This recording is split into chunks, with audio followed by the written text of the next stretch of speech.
भारत की सबसे पुरानी मिठाइयाँ जिनके मोदी जी भी शौकीन हैं। नंबर 8, मोदक। अब अगर आप गणेश चतुर्थी के फैन हो तो मोदक से तो जरूर वाकिफ होंगे, लेकिन क्या आपको पता है कि मोदक की हिस्ट्री सतयुग से भी पुरानी मानी जाती है। मोदक चावल के आटे से बनाया जाता है, अंदर नारियल और गुड़ की फीलिंग होती है। इसे स्टीम किया जाता है, मतलब ऑनियल फ्री और प्योर। महाराष्ट्र में इसे गणपति बप्पा का फेवरेट माना जाता है। और दोस्तों, जो चीज गणपति को पसंद हो वो स्वाद में भला कैसे पीछे रह सकती है। नंबर 7, आदादिया। राजस्थान की ठंडी रातों और गर्म दोपहरों में जो मिठाई लोगों को एनर्जी देती थी उसका नाम है अददिया। इसे दादी नानी ताकत वाली मिठाई बोलती थी। बनती है ये उड़द दाल, देशी घी और शक्कर से। ऊपर से ड्राई फ्रूट से टॉप किया जाता है। राजाओं के टाइम में इसे खास मौकों पर बनाया जाता था। आज भी जोधपुर और बीकानेर में इसे पारंपरिक मिठाई माना जाता है। ठंडी में इसे खाना मतलब बॉडी को दे दो फुल चार्ज। नंबर 6, पंथुआ। अगर आप सोच रहे हैं कि गुलाब जामुन ही भारत की सबसे पुरानी मिठाई है तो जरा पंथुआ का नाम सुना है? नहीं ना, यही तो बात है। गुलाब जामुन का जो ओरिजिनल वर्जन है वही पंथुआ है। ये मिठाई बंगाल से ताल्लुक रखती है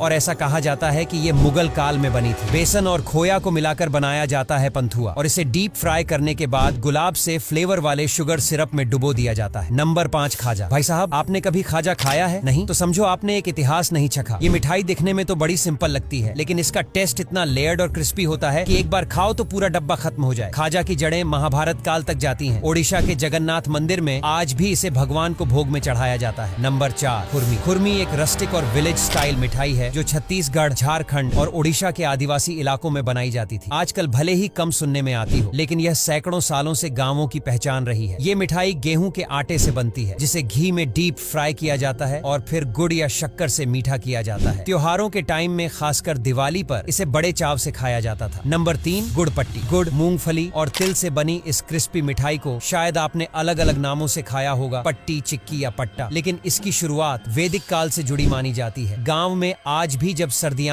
आती हैं तो यह मिठाई बनती है। ये ना सिर्फ स्वादिष्ट होती है बल्कि बॉडी को गर्मी भी देती है। आसान इंग्रेडिएंट्स तिल, मूंगफली और गुड़, लेकिन स्वाद ऐसा कि आज भी बड़े बड़े मॉल्स में इसके फैंसी वर्जन्स बिकते हैं। नंबर 2, अशोक हलवा। तमिलनाडु के तंजावुर शहर की ये मिठाई इतनी रिच होती है कि एकदम राजा महाराजाओं वाली फीलिंग देती है। अशोक हलवा गेहूं के आटे, घी और शक्कर से बनता है, लेकिन इसका रंग लाल होता है और टेक्सचर बिल्कुल सिल्की और जलेबी जैसा स्लिपरी। इसके पीछे की कहानी ये है कि चोल वंश के समय में यह मिठाई रॉयल किचन में बनाई जाती थी और सिर्फ खास मेहमानों को ही परोसी जाती थी। नंबर 1, पीठा। अब बात करते हैं उस मिठाई की जो सिर्फ मिठाई नहीं बल्कि भावना है। पीठा बंगाल, ओडिशा, झारखंड, असम, हर जगह इसका अपना वर्जन है। कोई इसे चावल के आटे से बनाता है, कोई सूजी से। अंदर की फीलिंग नारियल, गुड़, तिल या ड्राई फ्रूट्स की होती है, कभी स्टीम कभी फ्राई, लेकिन टेस्ट हर बार डिवाइन। तो दोस्तों, आज के लिए बस इतना ही। अगर वीडियो अच्छा लगा हो तो लाइक और शेयर करना बिल्कुल भी मत